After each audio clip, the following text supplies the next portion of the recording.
우리가 이 바울 시리즈를 공부하면서 지금 바나바와의 관계를 공부하고 있어요. 오늘도 계속해서 이 바울과 이 바나바와의 관계를 좀 더 심도 있게 한번 다듬어 보려고 그래요. 우리가 항상 지금 이 이야기를 하면서 제가 지난 시간에도 말했지만 어떤 각도로 이분들을 우리가 지금 보고 있냐면 예정적, 주권적 시각에서 보고 있어요. 알메니안적 사고가 아니고 자유의지적인 인간의 책임적인 그러한 시각이 아니고 하나님이 이미 다 예정하셨고 주권적으로 주관하신다는 차원에서 지금 우리가 공부하고 있어요. 이런 측면에서 우리가 바나바를 지난 시간에 우리가 보았어요. 이 바나바가 예수님을 통해서 바울에 관한 그 모습을 이미 보았다 또는 들었다라고 우리가 전제를 하고요. 또 이 바나바에게 예루살렘에 있는 그 사도들이 앞으로 무슨 일을 할 것인가라는 것도 바나바가 이미 다 보았다, 알고 있었다라는 전제로 우리가 오늘 말씀을 계속하려고 그래요. 다른 말로 표현하면 이 바나바가 이분은 이 로마 제국 전체가 복음화가 되어야 된다는 그 큰 그림을 보았던 사람이 바나바가. 그런데 이분이 구체적으로 어떻게 보았냐면 이 유대인들, 복음이 유대인으로 시작했기 때문에 이 유대인들과 디아스포라를 통해서 이방으로 복음이 이제 흘러가면서 로마 제국에 있는 많은 족속들이 이제 복음화가 될 것이다 라는 큰 그림을 본 거예요. 그렇기 때문에 바나바가 본 것은 우선 유대인들과 본토에 있는 유대인들과 또 디아스포라 유대인들, 이분들이 복음화가 돼야 되고 또한 이제 로마 제국으로 퍼져나가야 되는 이분들이, 그래서 이분들을 통해서 이제 이방인들이, 각 족속들이 복음화가 되는 이 그림을 바나바가 본 것이에요. 그렇기 때문에 바나바가 이제 볼 때는 예루살렘의 사도 그룹들, 이 사명이 있는 게, 이 사도 그룹들의 사명은 유대인들과 디아스포라들을 섬기는 이 일이에요. 그리고는 이 일 때문에 예루살렘 교회가 핍박을 받게끔 디자인하시고 예루살렘 교회를 흐트러 버리신 거예요. 그래서 전 터키 지방까지 다 교인들을 흐트러 놓으시고 거기에서 디아스포라 유대인들에게 복음을 전하도록, 그리고는 그 디아스포라 유대인들, 우리 같으면 이민교회들, 우리 한인 같으면, 그래서 이분들이 또 그 주변에 있는 현지인들에게 복음을 전하도록 이렇게 디자인된 것을 바나바가 깨달았어요. 그렇기 때문에 바나바 입장에서는 이 12 사도들과 또 예루살렘 교인들은 상당히 중요한 분들이다, 이런 사명을 가진 분들이다라는 것을 알고 있었어요. 그런데 이분들은 한계가 있다면 뭐냐면은 이방 사회로 뚫고 들어가는데 좀 약했던 거예요. 그 이방 족속들에게 들어가서 할 만한 분을 예수님께서 바울이라는 사람을 임명하셨어요. 그것도 이분이 알았어요. 제가 볼 때는 예수님이 바나바에게 말씀을 하셨던 것 같아요. 뿐만 아니라 나중에 다메섹에서 이 바울이 개종을 할 때 아나니아에게도 말씀을 하셨어요. 그런데 이 아나니아가 분명 바나바에게도 다시 확인시켜 줬던 것 같아요. 그러니까 이 바나바 입장에서 보면은 바울도 필요한 분이고 또 사도들도 이제 필요한 분이에요. 그렇기 때문에 바나바 입장에서는 이 두 그룹들을 잘 엮어야 되는, 하나로 묶는 일들을 해야 되는 사명을 가졌던 분이, 우리 지난 시간에도 우리가 보았지만 이 두 그룹이 바울 팀들과 이 사도들 팀들이 서로가 별로 좋은 사이가 아니었어요. 환경의 그 차이 때문에 또는 여러 가지의 그 다른 것들 때문에 그런 공부들을 지난 시간에 하면서 이 다른 이 두 그룹을 하나로 묶어야 되는 사역이 바나바의 사역이다라고 본 거예요. 그래야지만 로마 제국이 제대로 복음화가 될 수 있는 거예요. 그러니까 바나바가 볼 때는 자기 사역이 상당히 중요한 사역으로 보고 있었어요. 자기 사역이 화평케 하는 도구가. 그렇기 때문에 이 화평케 하는 사람으로 이미 디자인됐기 때문에, 주권적으로 예정된 분이기 때문에 요분의 이런 일을 할 수 있도록 아주 성품을 그런 성품으로 만드신 거예요. 이 바나바가 이 일을 감당할 수 있도록. 그래서 우리 사도행전 11장 24절에 요분의 성품을 이렇게 했죠. 이분은 참 굿맨, 착한 좋은 사람이고, 그 다음에 성령이 충만하고, 그 다음에 믿음도 충만했다라고 사도행전 11장 24절에 이렇게 딱 써 있어요. 그러니까 이분은 아주 성품이 좋은 분으로, 화평케 하는 분으로 아예 디자인되어 있어요.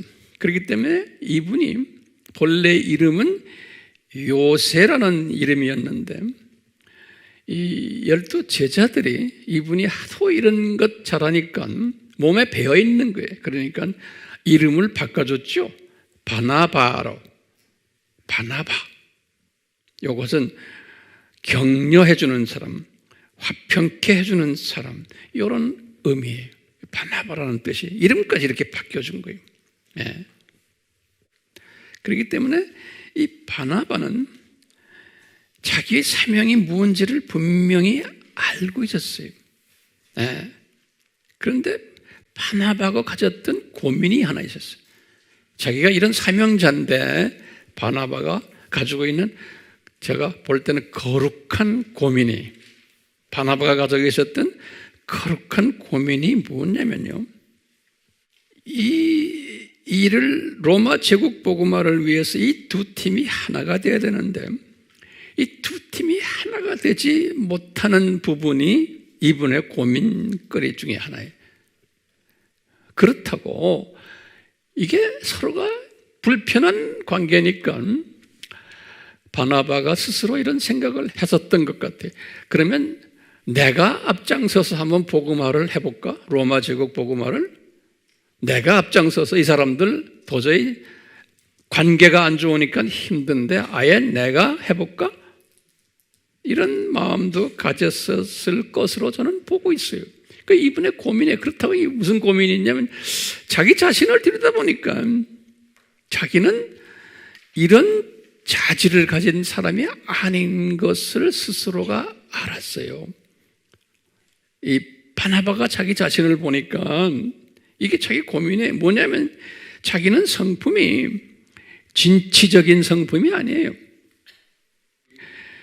이 파이팅하는 로마 제국을 복음화를 하려면 좀 전투 정신이 있어야 되는데 타문화권에 들어가서 이런 사람도 아니에요. 성품상 항상 돌다리를 이렇게 짚어가면서 가는 성품이 자기 성품을 아는 거예요. 그러니까 자기는 개척 정신이 없는 사람인 것을 자기 스스로가 알았어요. 그리고는 앞장서 가지고 깃발 들고선 야, 나 따라와라 하는 그런 성품도 아니에요. 자기 자신을 알았어요.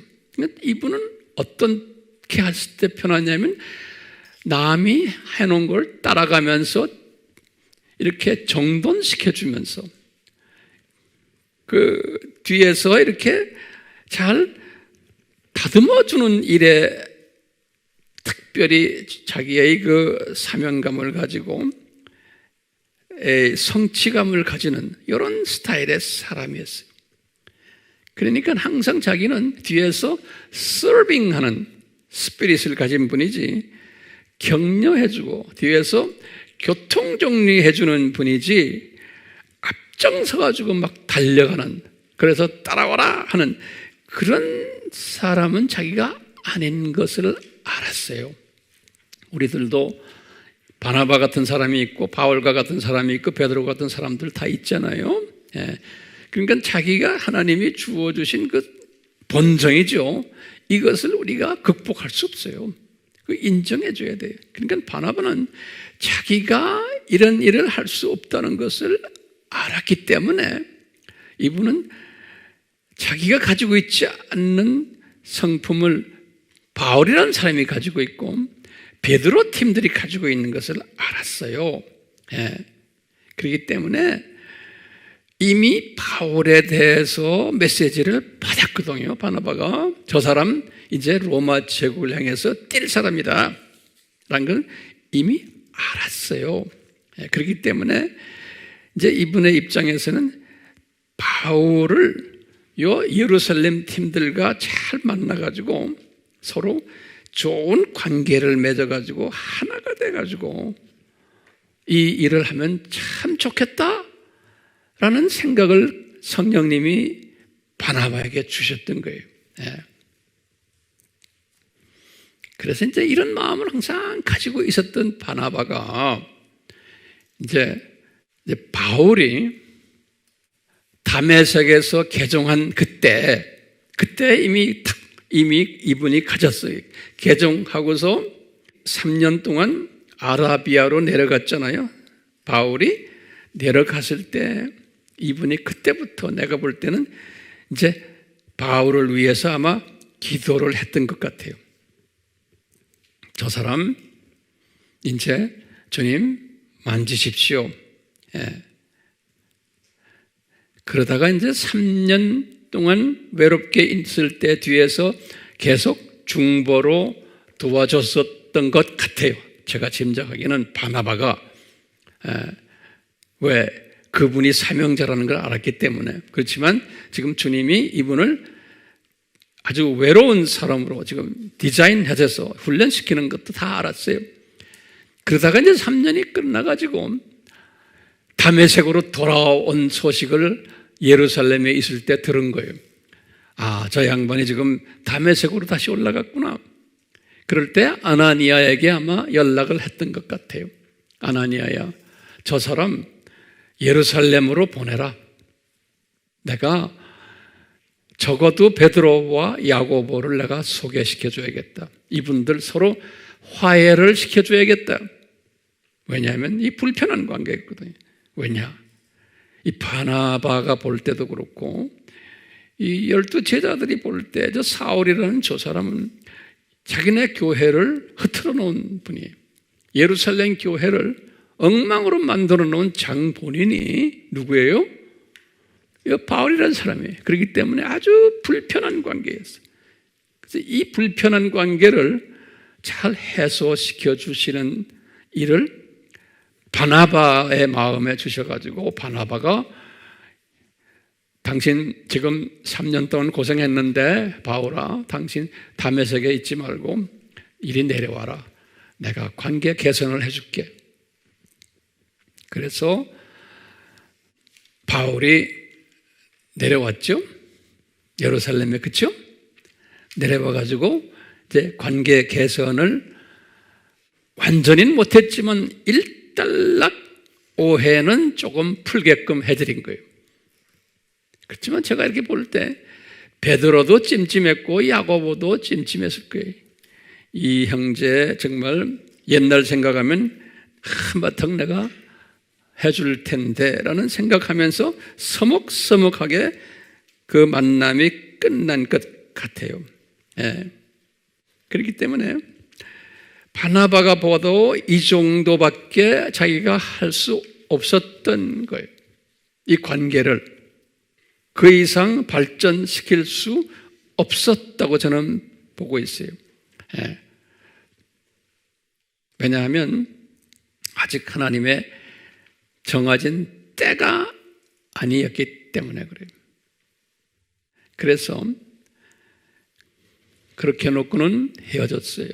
그래가지고는 언제 다시 만나냐면 그게 지금 이분들이 만난 것이 주후 몇 년이에요? 나하고 한번 주후 계산해 봅시다. 38년이죠? 38년에 지금 어디에서 만났어요? 예루살렘에서 만난 거예요. 예.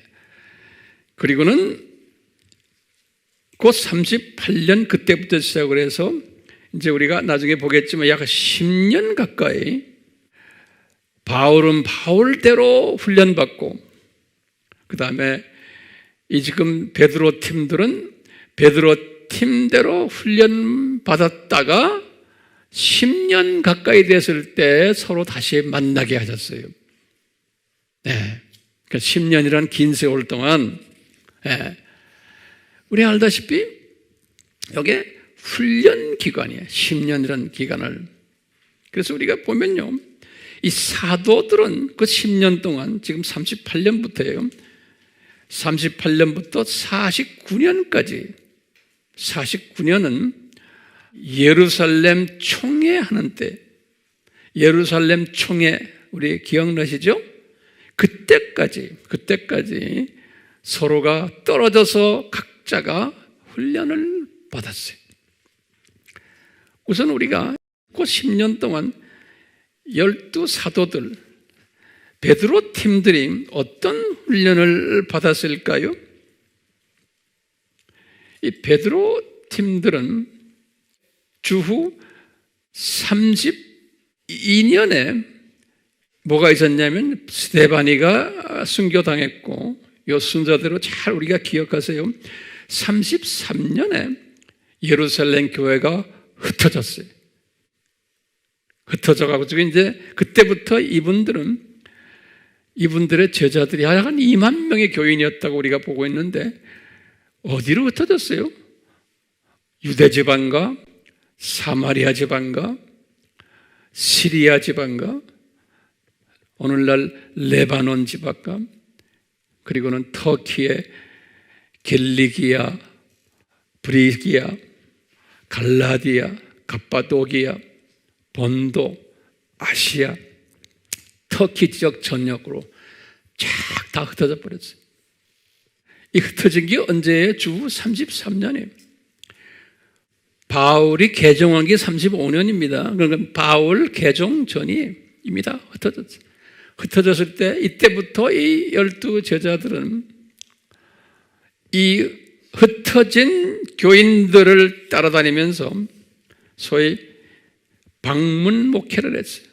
그러니까 이분들이 가가지고 자기네의 이민교회를 디아스포라 교회를 개척을 해서 개척을 하다 보니까 우리 이 해외 우리 교포들도 마찬가지지만 교회 개척을 하면은 목회자도 필요하고 또 그 안에 이제 조직이 필요하고 이러다 보니까 서로가 지방색이 다르고 배경이 다른 사람끼리 이렇게 그냥 흩어져서 여기 외지에 왔으니까 교회 안에 여러 가지 문제들이 야기됐었어요.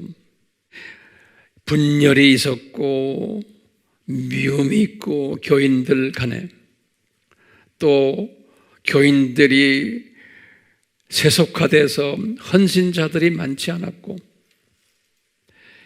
교인들 간 서로 고소하는 사건도 있었고, 교인들 안에서 서로 성적으로 타락한 사람들도 있었고, 우리 고린도 교회 보면 그런 게 보여요. 대부분의 영적 유아들이었고, 교인들이 썬데이 크리스천들이 대부분이, 그리고는 가정 문제가 많았던 교인들도 많았고, 또는 야고보가 보면은 소득의 격차들도 있었고, 그 안에서 돈 잘 버는 사람도 있었지만 대부분이 가난했고, 거기다가 또 신학 이슈들도 교회 안에 있었어요. 여러 가지 신학의 이슈들을, 기독론과 삼위일체론과 부활론과 뭐 이런 것들 가지고 서로 다투고, 그러니까 이 교회가요, 지금 이 디아스포라 교회가 시끄러웠어요.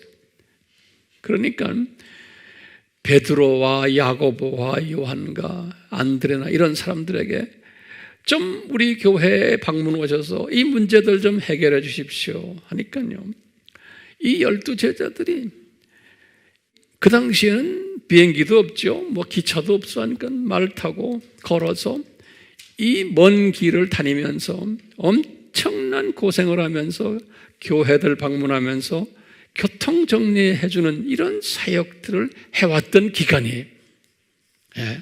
그러니까 이 12 제자들에게는 상당히 고생스러운 기간이에요. 그뿐 아니라 교회 밖에서도 문제들이 많았어요. 이분들이 지금 이 이민교회 밖에서도, 왜? 예수 믿는다는 그것 때문에 그 바벨론 종교를 믿었던 분들, 또 그 안에 유대인 그룹들이 예수 믿는다는 것 때문에 이 디아스포라들을 엄청 핍박을 했어요.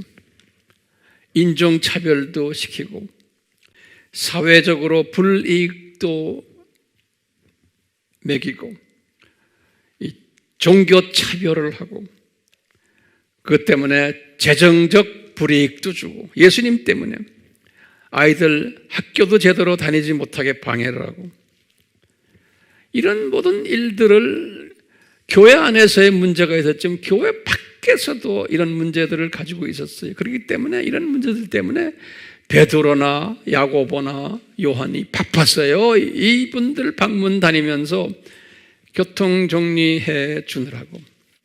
그러니까 이 10년 동안 이 12 제자 그룹들도 상당한 스트레스 속에서 목회를 했던 기간이에요.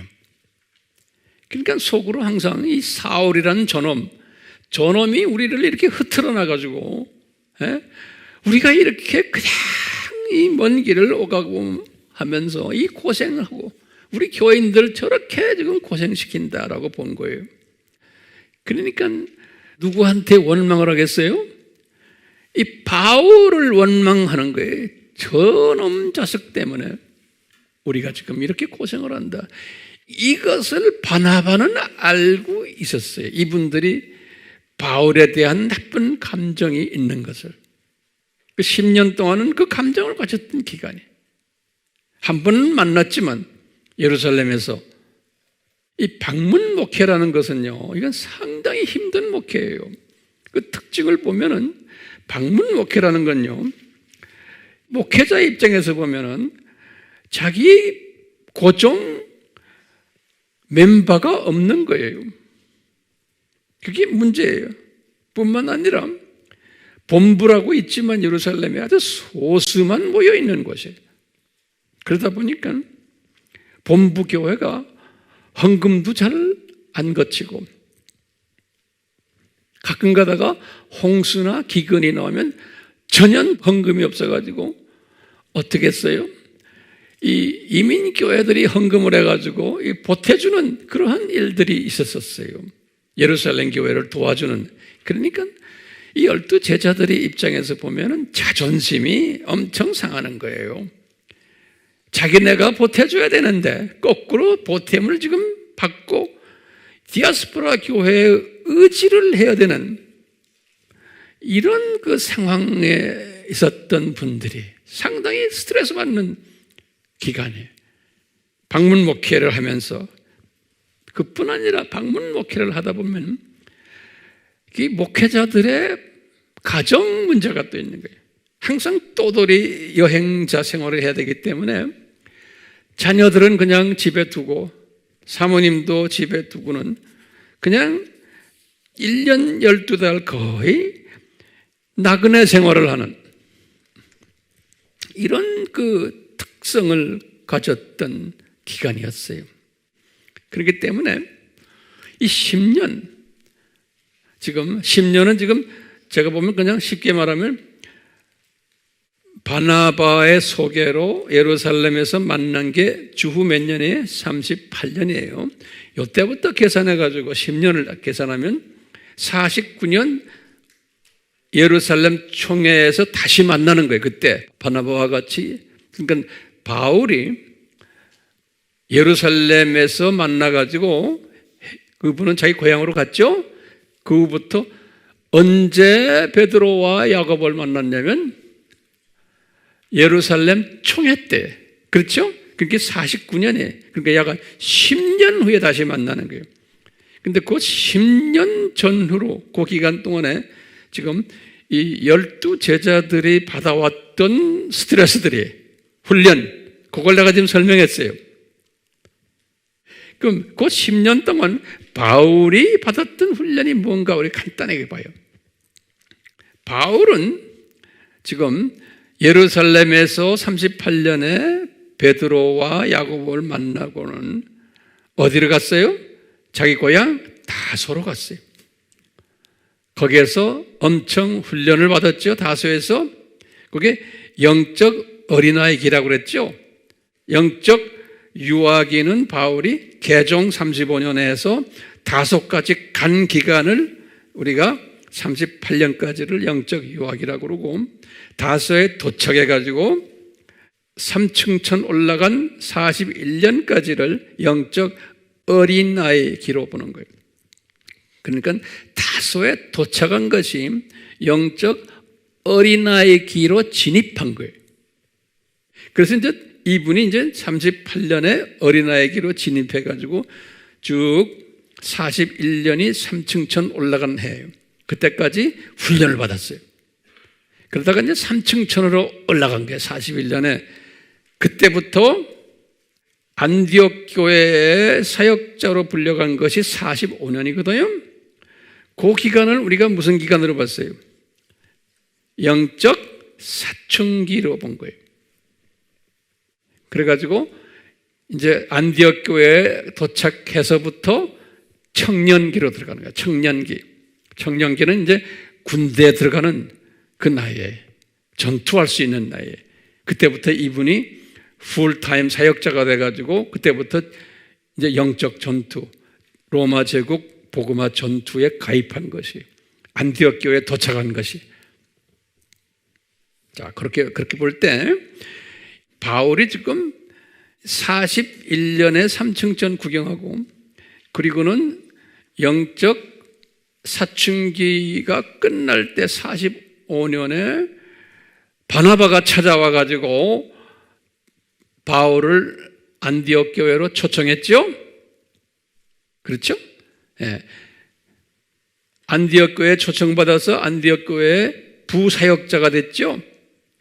그리고는 1년 동안 부사역자 하시다가 46년에서 48년에 1차 선교 여행했죠? 영적 전투를 시작한 거예요, 이제는요, 군인으로서. 예, 그래서 이제 로마 제국 복음화에 아주 시작을 한 거예요. 그거 끝나고 46년에서 48년에 1차 선교 여행 끝나고는 그 다음에 어떻게 됐어요? 예루살렘 총회에 들어갔죠? 거기에 참석했죠? 그 예루살렘 총회에서 딱 10년 만에 49년이에요. 베드로와 야고보를 만난 거예요. 그러니까 베드로와 야고보도 10년 동안 훈련받았고, 그 다음에 바울도 10년 동안 훈련을 받은 후에 다시 만난 거예요. 어디에서 만났어요? 예루살렘 총회에서. 예. 예루살렘 총회에서 만난 다음에 이제 예루살렘 총회에서 결정시켜 준 것이 뭐예요? 바울이 가르치는 바울 신학을 인정해 준 거예요. 공식적으로 바울 신학을 굉장한 중요한 모먼트에 굉장히 중요한 기간이었어요. 그래서 바울이 그때부터 신이 났던 거예요. 이제는 이 예루살렘 총회에서 내가 가르치는 내 신학을 완전히 인정해 주니까 이제 선교지에 다니면서 자기가 가르칠 때도 아주 자유스러웠어요. 예. 그러니까 바울이 날개를 단 거죠. 날개를 달아준 거예요, 이분들이. 예? 어떻게 보면 인간적으로 보면 괘씸한 놈인데 그래도 주 안에서 날개 달아주자. 그래가지고 이제 날개를 달아줬는데 내가 볼 때는 바나바가 뒤에서 역할을 많이 한 것 같아. 베드로 선생, 야고보 선생, 그러지 말고 날개 달아줍시다. 예? 바나바는 무슨 마음인지 알죠? 예? 날개 달아주고는 이제 당신들과 바울 팀과 하나가 돼서 이제 로마 제국을 복음화를 같이 하십시오. 이런 마음으로 해서 이제 날개를 달아줬는데, 그리고 날개를 달아주고는 이제 바울이 바나바와 같이 신라를 데리고 다시 안디옥 교회로 올라온 거예요. 자기 교회로, 모교회로. 그 안디옥 교회에 오셔가지고 이분이 갈라디아서를 썼어요. 이제 자기가 가지고 있는 새로운 인정받은 바울 신학을 토대해가지고 처음으로 편지를 썼어요. 그게 갈라디아서죠.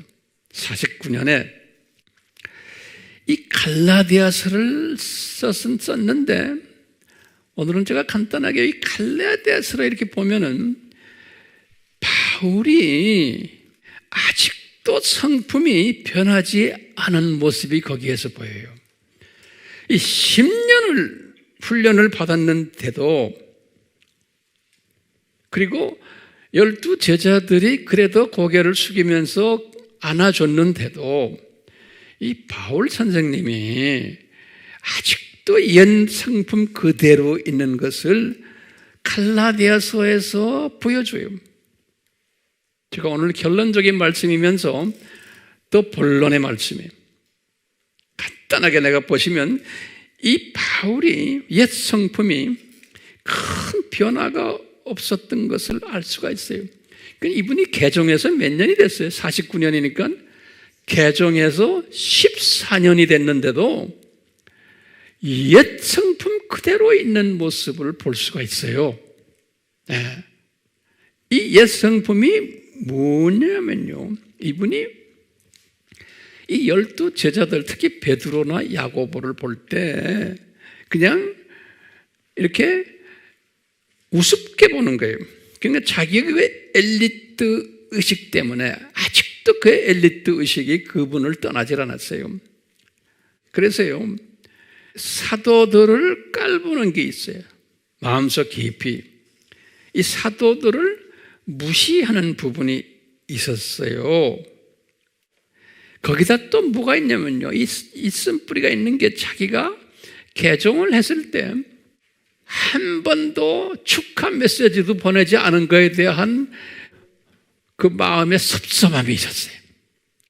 이분들이 개종을 했을 때 쌍수 들고 축하한다라는 이런 메시지를 하지도 않았던 것. 왜냐? 이 바울의 입장에서는 나 이제 유대 종교를 포기하고 유대 종교의 그 동역자들과 이제 원수가 됐으니 이제 내가 기독교계에 들어왔는데 너희들 왜 나를 쌍수로 환영하지 않느냐? 그것 때문에 나는 내 홀로였다. 그 아픔이 있는 거예요. 이분한테 섭섭함이 있고요.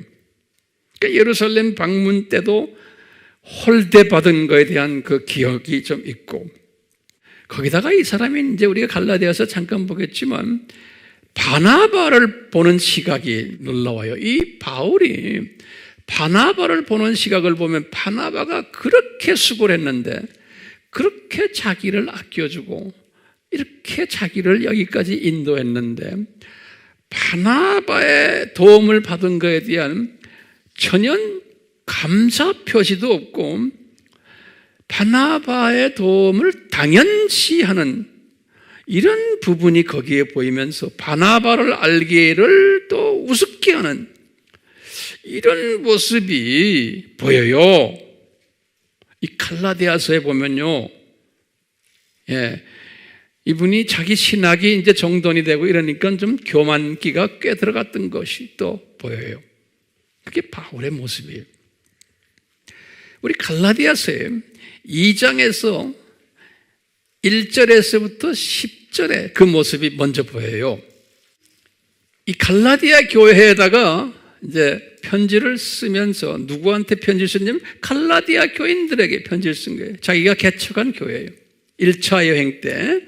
그러면서 갈라디아 교인들에게 뭐라고 말하냐면 바울이 그래, 내가 예루살렘 총회에 갔었단다? 이런 말이에요. 그렇죠. 얼마 전에 갔으니까요. 갔었을 때 거기에 야고보와 게바는 베드로죠. 요한이란 분들도 계셨는데 너희들이 이 사람을 기둥같이 여기지? 그러는 거예요. 이거 중요한 단어예요. 너희들이 이 사람들을 기둥같이 여기지? 갈라디아 교인들아. 그런데 빗대는 표현이에요. 나는 그 사람들을 기둥같이 여기지 않는단다. 이런 말로 써놨어요. 그러니까 뭐라고 그러냐면요, 이 사람들은 복음의 대상이 고작 유대인들과 디아스포라 정도란다 그러는 거예요. 이 사람들은. 그런데 나는 이러는 거예요. 나는 전 로마 제국을 상대로 하는 이방 선교사란다. 예수님이 그렇게 임명했단다 그러는 거예요. 그러니까 이 비교를 어떻게 하느냐? 갈라디아 교인들아, 나는 기둥같이 여기는 너희들이 이 어른들보다 나는 한 수 위란다 이런 말이나 마찬가지예요. 다시 말하면 나는 더 큰 사역자란다 라는 그 교만한 마음이 거기에 숨겨져 있었어요. 그러니까 이분이 아직도 옛 모습 그대로인 것을 우리가 알 수가 있어요. 성품이 변하지 않았어요. 옛날 그 엘리트 의식 그리고 상처받은 그것 거기 떠나질 않는 거예요. 이 사람을. 그 갈라디아서의 1장 2장에서 1절에서 10절에 보면 그게 나와요. 그리고는 두 번째로 또 이야기하는 거예요. 갈라디아 교인들에게 무슨 이야기 하냐면요, 예루살렘 총회가 끝난 다음에 우리가 위로 이제 안디옥으로 올라왔잖아. 그런데 좀 있다가 베드로가 바나바랑 또 다른 팀들과 같이 안디옥으로 그때 올라왔단다.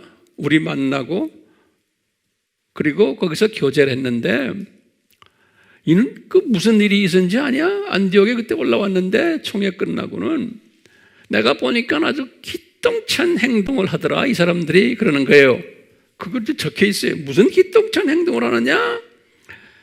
베드로가 바나바랑 유대인 그 지도자들이 이방인들과 식사를 했단다.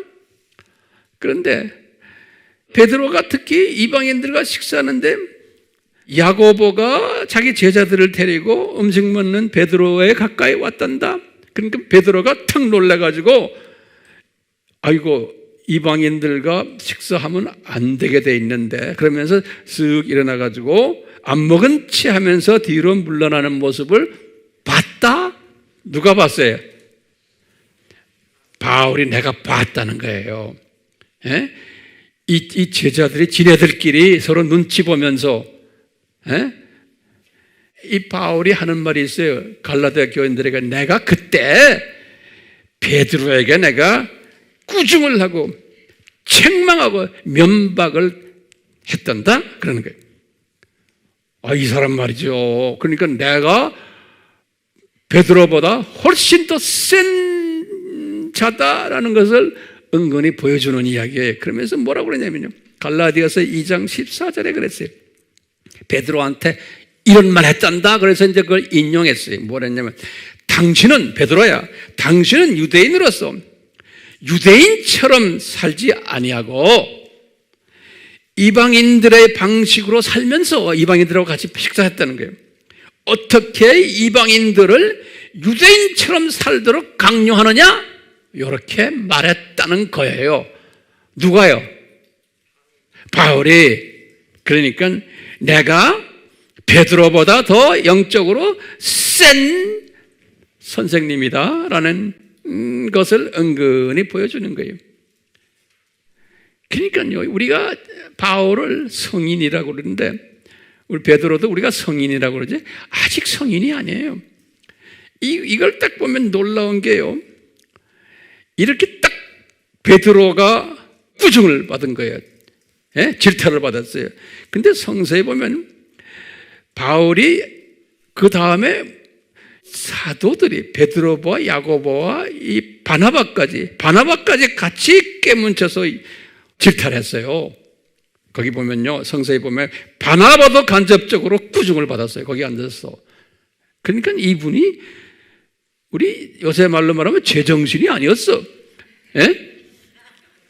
그 성품 그대로예요. 그냥 성품 그대로 나오는 거예요. 근데 놀라운 것은요, 제가 이 메시지를 항상 이렇게 묵상하면서 그래요. 누가 더 훌륭해요?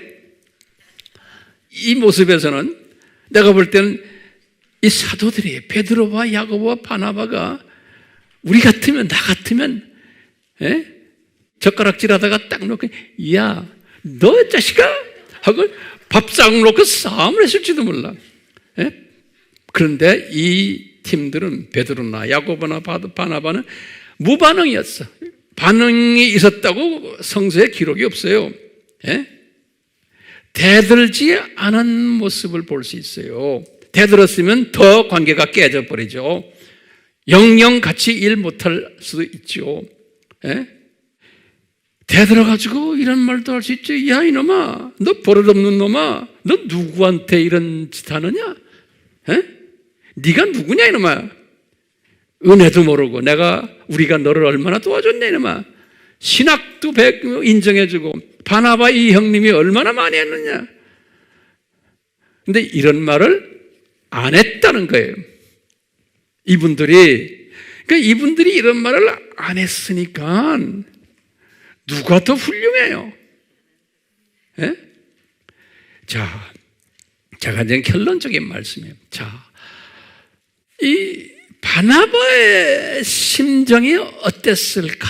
그 당시 그 상황 속에서, 예?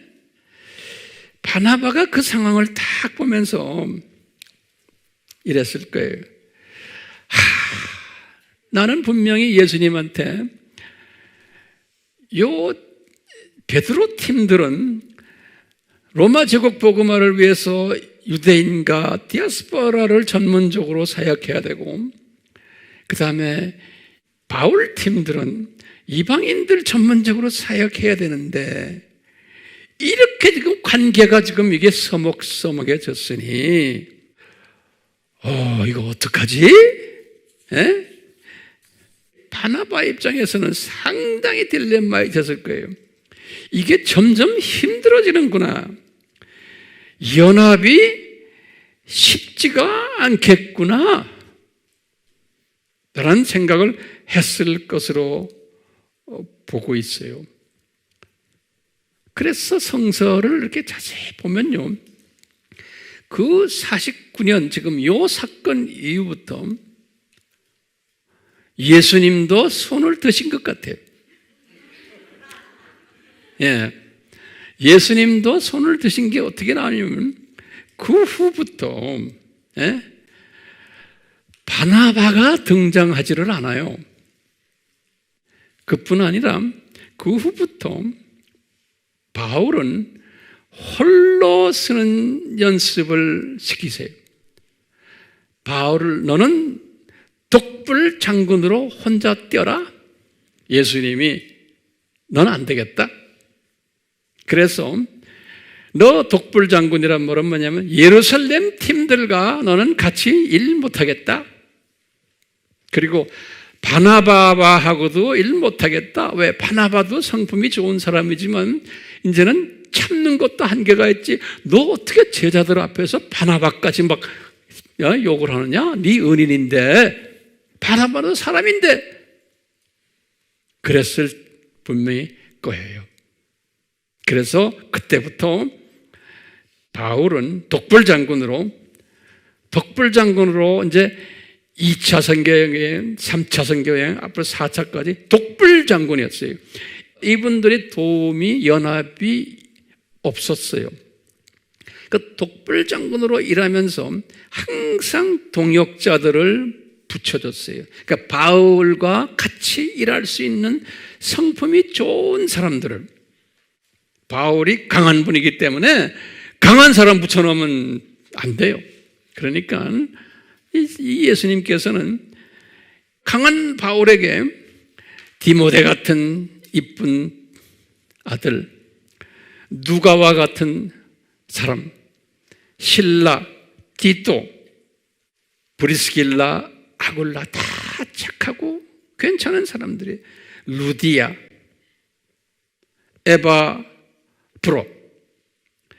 에바브로디토, 에바브로와 에바브로디토는 달라요.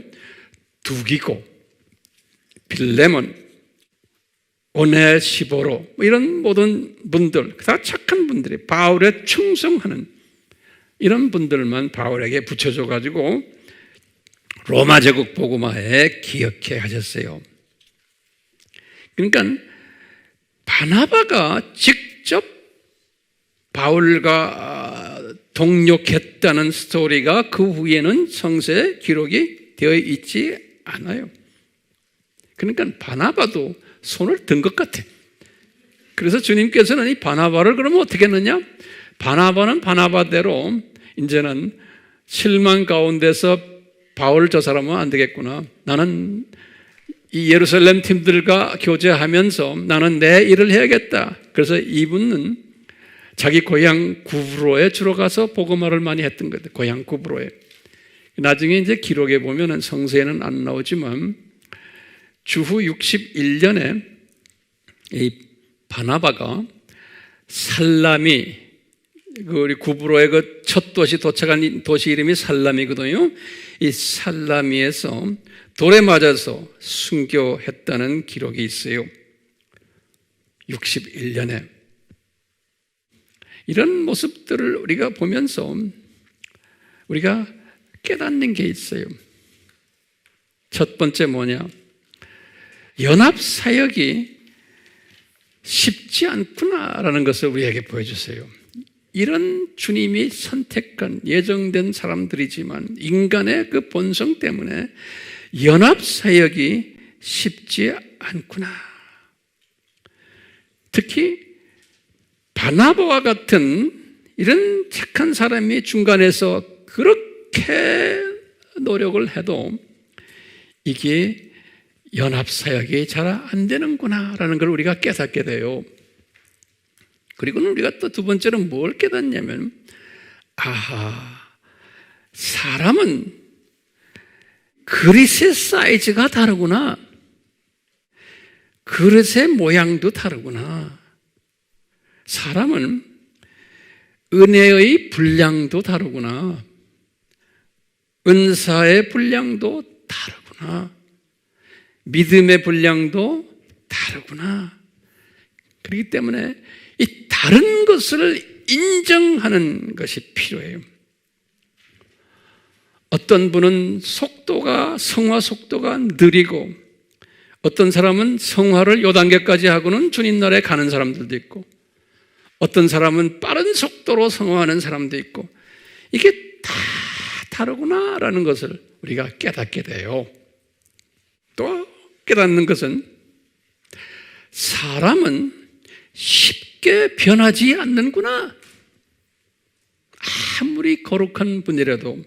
그러니까 이걸 우리가 여러분들 꼭 기억하세요. 사람은 목회자가 되었다고 해서 변하는 게 아니에요. 목사라고 그래서 신학 박사라고 그래서 저 사람이 하루아침 변하는 게 아니에요. 그대로 있다고요. 그대로. 제가 다 살아보니까 그래요. 예. 그러니까 기대하지 마세요. 목사들에게, 선교사들에게, 장로들에게, 권사들에게 기대하지 마세요. 타이틀만 달라진 거지 그 속을 들여다보면 똑같아요. 그러니까요, 이것을 인정할 때는 모든 사람을 내가 소화하고 안아줄 수 있어요. 어떤 분은 그래요. 저 목사님 설교 잘한다. 저 사람은 인격이 괜찮겠지? 아니에요. 옛 모습 그대로예요. 들여다보면. 예. 전도 잘한다? 아니에요. 성경 잘 가르친다? 아니에요. 다 그놈이요. 이거 아셔야 돼요. 그러니까 여러분들이 사람을 그렇게 보셔야 돼. 있는 그대로 안아주는 연습하셔야 돼. 있는 그대로. 황 목사님, 저 사람, 우리 목사님이고, 연세도 어느 정도 됐고, 말씀도 재밌게 잘 하시니까, 우리와 다르겠지 않아요? 나도 똑같아요. 예. 다를 거 별로 없어요. 조금 나을지도 모르지만. 예? 어떤 사람은 기도 많이 한다, 저 사람이 어쩌고, 그건 믿지 마세요. 기도하는 사람이야? 웃기네. 예언하고 웃기네. 아니에요. 귀신 쫓아내는 능력이 있어? 웃기네. 그것 때문에 더 자랑하고 더 사람이 못되게 놀아요. 거기에 속힘당하면 안 돼. 여기에 대한 자세한 이야기는 제가 했죠. 이 보이는 은사를 가진 사람들은 조심하라는 거예요. 예. 왜? 지 속사람은 그대로 있는데 사람들에게 막 인정받으니까 이게 변질돼 버려요. 사탄이 들어가서 그런 사람들을 데리고 놀아요. 천국 구경했다, 지역 구경했다 할 수가 있지만 그걸 자랑하고 혼자만 끼고 있어야지 주변 사람에게 그냥 조용히 이야기만 하는 거지. 그것을 온 사방팔방에 막 이야기하고 내가 오늘도 예수님 음성 들었다, 뭐라 그러시더라, 내가 물어보니까 무슨 말씀하시더라. 그거 조심하세요. 그러면 사람들이 수천 명이 들어와서 물어보고 그러더라고요. 보니까 내가 유튜브에 보니까 자기도 모르게 변질돼 버려요. 악령이 들어가가지고 데리고 놀아요. 이 영적 분별력을 갖고 계셔야 돼요. 예. 사람은 그런 경험했다고 해서 변하는 게 아니에요. 오늘 바울을 보세요. 바울이 언제 변했어요? 바울이 주후 55년에 고린도 전후서 썼죠. 그리고는 로마서를 언제 썼어요? 57년에 썼죠. 로마서를 쓰시면서 하신 말씀이 있어요. 우리가 공부했어요. 7장에 오호라는 공부한 사람이 내 속에 지혜의 법도 있고 성령의 법도 있다고 그랬죠. 그러니까 7장까지가 내가 볼 때는 고린도 전서 후서를 썼을 때 55년이, 그리고는 로마서를 쓴 것이 57년에, 로마서를 쓰는 57년부터가 이분이 영적 아들이 되는 때, 아들. 로마서 8장에. 그러니까 로마서 8장에서 영적 아들 수준에 올라왔을 때 바울이 변하기 시작한 거예요. 그때. 그러니까 바울도 57년에 변하기 시작했으니까 개종해서 몇 년이에요? 22년 동안은 큰 변화가 없었어요. 조금씩 변했지만, 그렇기 때문에요, 항상 연륜을 봐야 돼요. 연륜. 내가 모태신앙도 아닌데 어쩌다가 내가 예수님이 나한테 오셔가지고 내가 기독교인이 됐습니다, 이러면서 그냥 천국 올라왔다 내려왔다는 사람들 나는 안 믿어요. 연륜이 필요한 거예요. 연륜이 필요한 거예요. 제가 그런 연륜을 가진 나이가 됐기 때문에 성령님이 나에게 깨닫게 하시는 거예요. 내가 만약에 나이 40대, 50대, 60대라고 그러면, 이런 말 하면 좀 건방지죠? 건방지면 안 돼요. 아는 체하고 괜히 까불고 이러지 마시라고. 예? 내가 지금 다 알았다고 그러면서 큰 소리 치지 마세요. 한참 가야 돼요. 한참 가야 돼요. 네. 그렇기 때문에요, 우리가 이 깨달은 것을 바울을 통해서 깨닫는 게 뭐예요? 이런 것들이죠. 연합사역이 잘 안 되는구나. 이것이 각자의 사이즈가 다르구나. 분량이 다르구나. 예? 사람은 금방 변하지 않는다. 직분자가 되면 목사가 되고 선언교사가 되고 신학자가 되고 하면 더 힘들어져. 그 교만이 들어가지고. 예. 그렇기 때문에 이런 사람 장로라고 그래서 목사라고 그래서 선교사라고 그래서 전도사라고 그래서 예? 그냥 변했다고 가정을 하면 안 된다는 거예요. 그렇기 때문에 예리한 눈으로 그 사람을 보면서 있는 그대로 안아주는 연습을 하시라는 거예요. 절대로 비평하거나 그러지 마시고, 또 은사 체험을 했다고 해서 그냥 그대로 믿지 마시고, 은사 체험했다는 것은 굉장히 위험한 거예요. 거기에 양신이 역사하기 때문에 그래요. 양신이, 악령과 성령이 동시에 역사하기 때문에 정말 조심하셔야 되는 거예요. 그 사람의 사람 됨됨이를 보셔야 되는 거예요. 오늘 주제가 뭐예요? 14년이 됐는데도 바울이 왜 옛모습 그대로냐? 그러면 그럴 수밖에 없다라는 것을 성서에서 우리에게 가르쳐 주시는 것을 제가 한번 이렇게 리뷰를 여러분들과 같이 했어요. 그러니까 이 성서적인 가르침을 항상 묵상하시면서 주변의 사람들을 볼 때나 내 마음에 드는 사람들, 안 드는 사람들 볼 때나, 또는 어떤 한 분을 보면 저분은 어느 수준이구나, 저분은 바나바 같은 사람이구나, 저분은 바울 같은 사람이구나, 저분은 베드로 스타일이구나, 이렇게 쭉 보시면서 사람을 내가 읽는 거예요. 읽고는 그걸 가지고 평가하는 게 아니에요. 있는 대로 그대로, 영어로 말하면 accept 해주는 거예요. accept란 말 알죠? 그냥 수용해 주는 거예요. 그리고는 있는 대로 존경해주고 사랑해주고 그런 지혜자가 되시기를 예수님의 이름으로 축원해요, 안 해요? 축원해야죠. 근데 이런 것을 못하는 사람들이 있어요. 그러면 탁탁탁 우리 눈에 보이는 거예요. 예? 지 잘났다고 떠들고 어떤 남을 비평하고 좀 조금 알면 안다고 딱 이러고 이런 사람 보면은 제 입장에서는 어떻게 해야 돼? 까불지 마! 그러면 안 돼요. 그냥 씩 웃어주는 것밖에 없지. 그 기다려주는 거예요. 지금 저분 저렇구나 하고. 예수님, 저희들 계속해서 은혜 베풀어 주셔서 이 바울의 그 훌륭한 바울의 삶을 통해서 우리 피조물들은 이런 문제가 있는 존재들이라는 것을 깨닫도록 성령님 우리에게 기름 부어 주시고 우리에게 안수해 주셔서 더욱 지혜자가 되어 이 모든 사물을 보고 또 지금 돌아가는 이 세계의 모든 이 상황들을 보는 그러한 지혜자들, 주변 환경을 보는 지혜자들 되도록 은혜 위에 은혜를 베풀어 주셔서 이 은혜를 주실 때는 우리는 이제는 남을 비평하거나 이러지 않고 항상 사물을 보고 다른 것을 봐도 나에게 좀 불이익한 그러한 걸 봐도 내 속에 뭐가 있냐면은 평강이 있게 되는 거예요. 평강. 그런 평강 우리 모두가 가지도록 성령님이여 인도해 주시옵소서. 예수님의 이름으로 기도드리옵나이다. 아멘.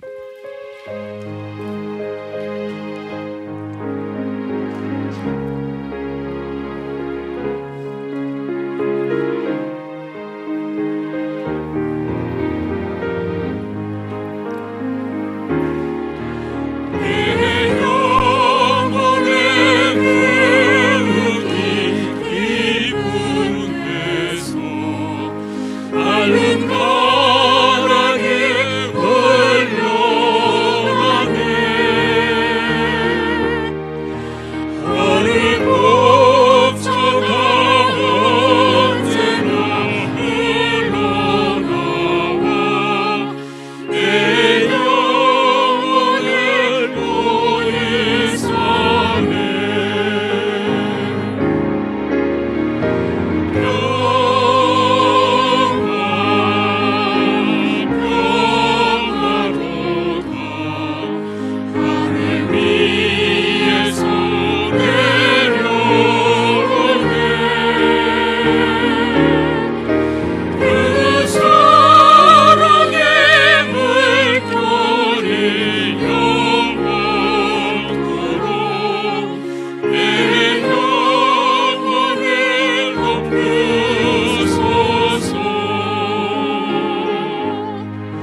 저희들이 이 평강을 찬송을 하며 고백을 하며 우리의 삶 속에 적용하고 우리 삶에 항상 이것이 밖으로 나타나는 그러한 사람들이 되기 위해서 오늘 바나바와 사울과 베드로 그룹들의 그 관계성을 성서 속에서 섭렵했습니다.